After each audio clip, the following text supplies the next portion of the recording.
খালাক খালাক খালাক খালাক খালাক ইয়াই লাজ লৈ যা নহয় কৰি ফেললা খা ও মোৰ কাপাল ও মা কাৰ কি হলে কাৰ কি হল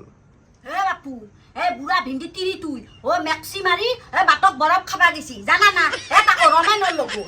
এই হেতু আৰু কি ডাঙৰ কথা হল কিয় ডাঙৰ কথা নহয় এ হা তোৰো তিৰি তুই যায় আবালিৰ পুতাকৰ লগত মেক্সি মাৰি বাটত হা বৰফ খাবা যায় তাহাৰহে কথা গৰম লাগছি বা আমাৰ কথা গৰম নাংগে তাহাৰহে গৰম লাগে হা তোৰ কিয় গাটো ফৰফৰাইছি লজ্জা নহয় তিৰি তুই খালকে ৰাখছি তই নিলজ্জা এ কেনা কৰা দেখো